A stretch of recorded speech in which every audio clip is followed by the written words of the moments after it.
नमस्कार दोस्तों, स्वागत है आपका ऑफिशियल कृष्णा ब्लॉग में।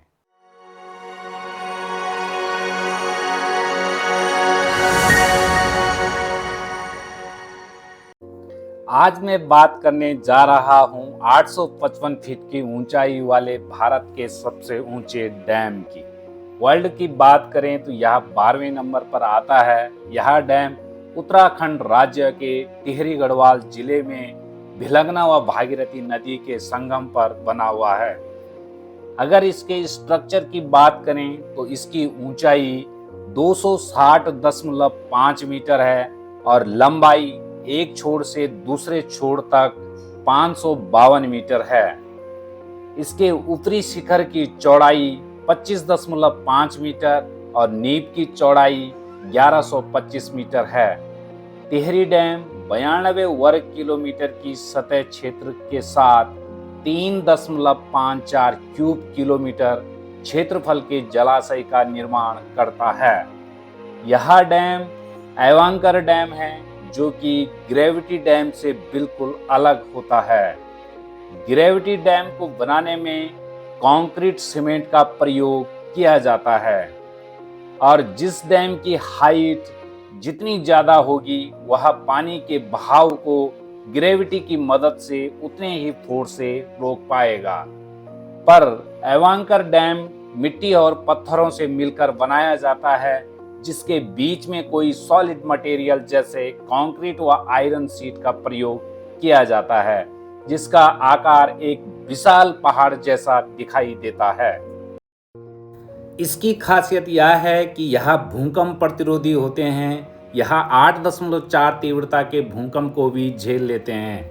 क्योंकि उत्तराखंड एक पहाड़ी इलाका है इसलिए यहाँ भूकंप आने का खतरा बना रहता है। यही वजह है यह ग्रेविटी नहीं भूकंपरोधी डैम का निर्माण किया गया। इस डैम को बनाने में काफ़ी मुश्किलों का सामना करना पड़ा। जिस जगह पर इस डैम का निर्माण किया गया है वह पहले एक शहर हुआ करता था टिहरी, जिसको तोड़कर इस डैम को बनाया गया है।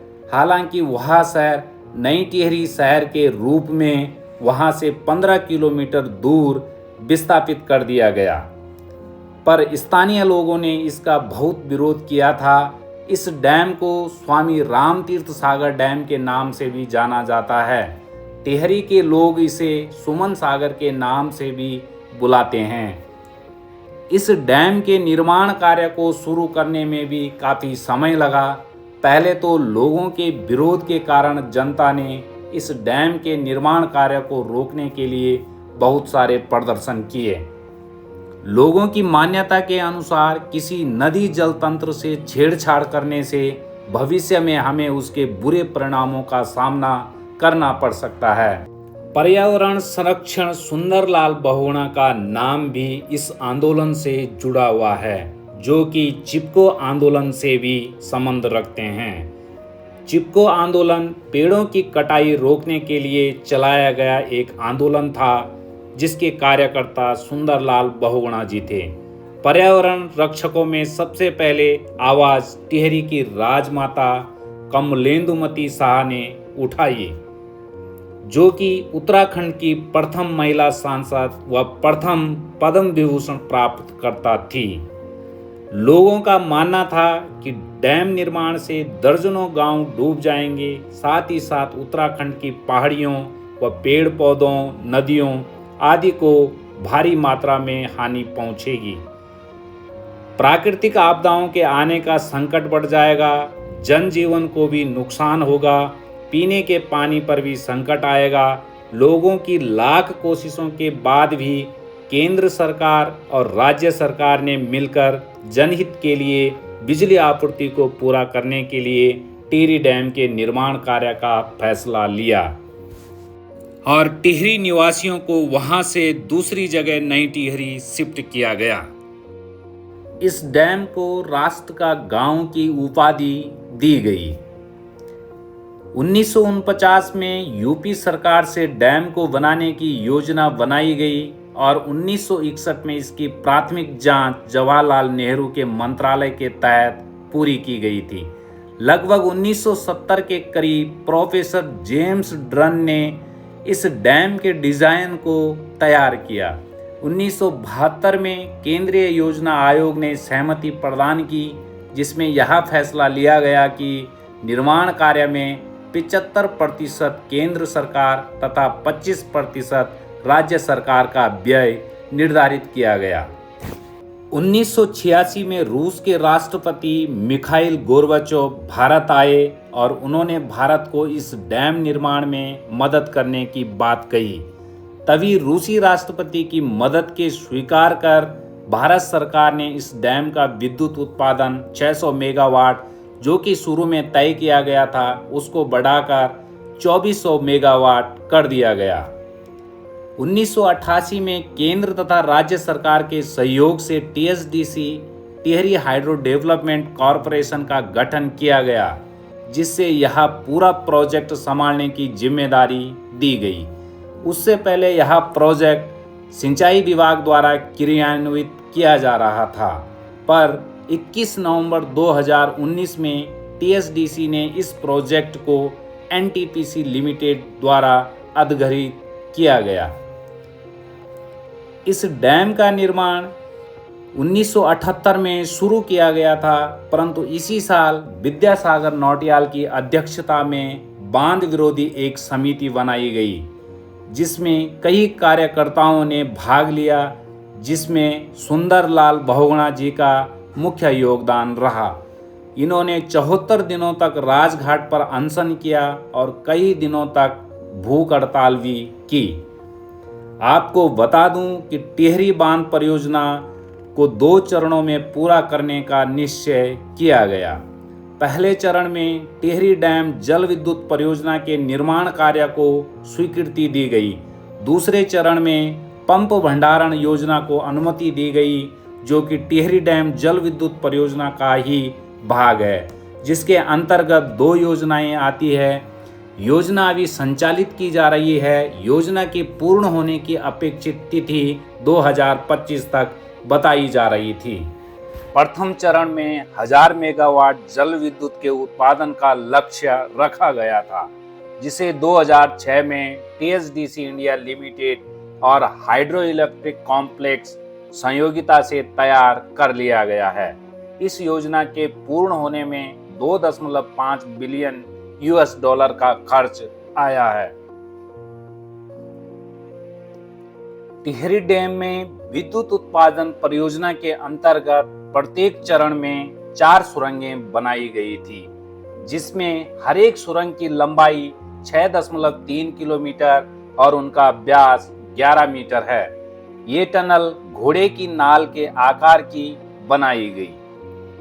प्रत्येक पावर प्लांट में 2 सुरंगें बनाई गई हैं, जिसमें प्रत्येक सुरंग में 2 टर्बो जनरेटर लगाए गए हैं, जो प्रत्येक टर्बो जनरेटर में 250 मेगावाट विद्युत उत्पादन करने की क्षमता रखते हैं। इस तरह से एक फेस में 4 टर्बो जनरेटर सेट हैं, जो कि 1000 मेगावाट क्षमता वाले हैं। टिहरी बांध के फेज 2 में भी इसी प्रकार अंडरग्राउंड सुरंगें हैं, जैसा कि मैंने पहले ही आपको बताया है।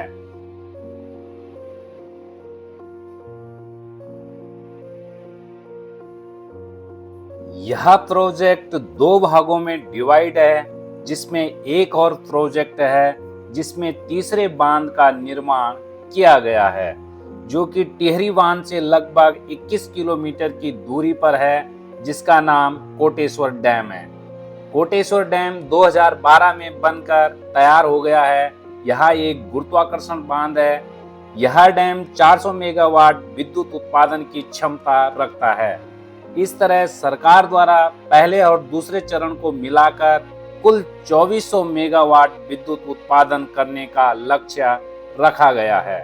यह तो बात हो गई टिहरी डैम के निर्माण से जुड़े तथ्यों की। अब मैं बात करने जा रहा हूं टिहरी डैम बनने से फायदे और नुकसान की। टिहरी डैम से उत्पन्न हुई बिजली भारत के कई राज्यों में विस्तारित है, जैसे पंजाब, हरियाणा, उत्तर प्रदेश, और उत्तराखंड, या यूं कहे कि उत्तरी भारत में इसका वितरण आज भी जारी है। उत्तराखंड राज्य में 12% बिजली की सप्लाई मुफ्त है। इसकी वजह यह है कि जिस भी राज्य में डैम निर्माण होता है, उस राज्य के योगदान को राष्ट्र हित में किए गए कार्य के लिए सरकार द्वारा सम्मानित किया जाता है। यहाँ से दिल्ली में लगभग 300 तथा उत्तर प्रदेश में 200 क्यूएसके तक पीने का जल उपलब्ध कराया जाता है। आसपास के अधिकतर राज्यों को जैसे उत्तर प्रदेश, हरियाणा आदि में सिंचाई के लिए पानी उपलब्ध कराया जाता है इस डैम की मदद से। वहीं यह प्रमुख पर्यटन स्थल भी है। लोग यहाँ पर भारी संख्या में घूमने, ट्रैकिंग करने, स्काई ड्राइविंग करने पहुँचते हैं। टूरिज्म का यह एक बड़ा केंद्र बन गया है। अगर बात करें नुकसान की, तो मैं बताना चाहूँगा यह डैम 8.4 तीव्रता से ज्यादा तीव्रता वाला भूकंप नहीं झेल सकता है। कुछ वैज्ञानिकों की माने तो जहां डैम है उसके ठीक नीचे 7.5 किलोमीटर की गहराई में भूकंप का केंद्र माना गया है, जिसको टियरफोर्ड के नाम से जाना जाता है। और जो जोन 5 से जुड़ा है, इसका मतलब यह है कि डैम भले ही भूकंप रोधी हो, पर अगर भविष्य में यह बेल्ट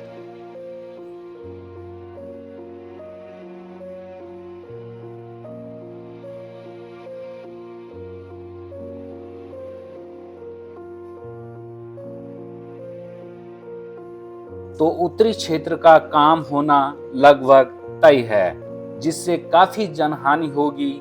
इस डैम को किसी अन्य कारणों से टूटने पर भी उत्तराखंड सहित उत्तर प्रदेश के कई शहर इसमें डूब जाएंगे, जैसे बुलंदशहर, मेरठ, हापुड़ आदि कई जिले 8 किलोमीटर से 10 मीटर ऊंचाई तक जलमग्न हो जाएंगे। बांध टूटने का दुष्परिणाम पश्चिम बंगाल तक देखने को मिल सकता है।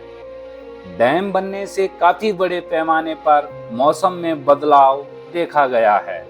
अनिश्चित घटनाएं जैसे पहाड़ खिसकना, भूस्खलन, अत्यधिक बारिश इत्यादि। आसपास पाई जाने वाली कई वनस्पतियों की पैदावार में भी कमी आई है। साथ ही साथ वन जीवन भी प्रभावित हुआ है।